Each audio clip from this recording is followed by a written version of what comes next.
Shalom and good day all. This is Tehillim29 back again for some indie comic reviews, and in these indie comic reviews I'm covering Orphan and the Five Beasts, Bath of Blood, issue 1. So basically Orphan and the Five Beasts, volume 2, issue 1, followed by the Power Rangers TMNT crossover, volume 3, issue 2.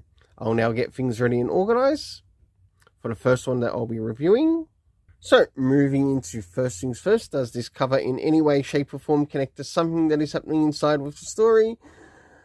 In some essence, sort of, but not really a lot. To which I give the cover a 6 out of 10. Next is the area of the internal art, as we have a look around the beginning, middle, and of course the end, and also what is happening story-wise with the characters. So, as the story begins, we have a village getting raided by some bandits, and the way that this story comes across, it almost feels like it's trying to rip off the Seven Samurai, just with this particular issue. As the story advances, we end up meeting some of the characters that are connected within the story, until, of course, one of the female characters comes in, to which they have to intervene. Not that there's anything wrong with that, but how did that affect the art in the story? For the art, I gave it a 6 out of 10, even though it does sort of match with what we see on the cover. Next is the area with the story itself. So first things first, did we get anything time-wise in relation to the story rating? No, we didn't. Did we get anything location-wise? No, we didn't. Who the hell hired this writer? Because I think they need to get their act into gear, or get their head into gear, because you are missing important elements to story writing, which are important to story writing. But if you choose to ignore them, well, don't complain if this series ends up in fool's gold because of your terrible writing. Next is the cast of characters, to which we have Inspector Xiao, which is a female inspector. We had Dr. Chun, plus a couple of other characters, Chopper Tang, and whoever else was in there. For my overall rating, I give it a 5 out of 10. If this next issue, or with the next issue after this, is lower than a 5, I think I might just drop the series. I won't even bother about throwing it onto Fool's Gold. And I'll just wait for the trade to come out. Alright, now it's time to move into the Power Rangers TMNT team up, or crossover comic. So, as we start to move into the Power Rangers TMNT team up, crossover, volume 3, issue 2. Does this cover in any way, shape or form connect to something that is happening inside with the story?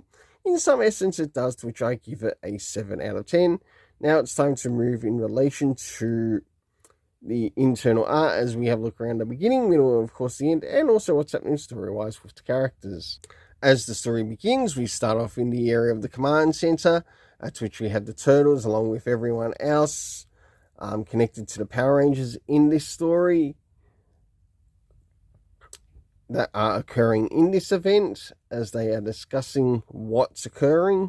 And of course in the area of Angel Grove, and also around the world in this Power Rangers TMNT crossover, we get some events take place in Sydney, New South Wales. Also we have some things take place in Australia, Japan, and other locations around the world, which I thought was actually quite exciting and nice to see added. Until last but not least, towards the end, we do get to see a, I guess, equivalent Green Ranger ripoff, Shredder, calling upon the Dragon Zord. So, for the internal art, I give it a 7 out of 10. Next is the area of the story, and the story rating consists of time, location, and cast.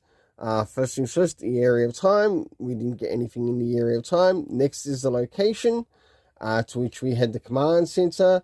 We had a pocket dimension. We also had Japan, New York, Sydney or Australia, and also a research facility, which was covered in the story. Last but not least, the cast of characters, to which we have the Teenage Mutant Ninja Turtles, as well as the Mighty Morphin Power Rangers. Well, last but not least, we did have, of course, Shredder, Zed, and Alpha, as well as Zordon.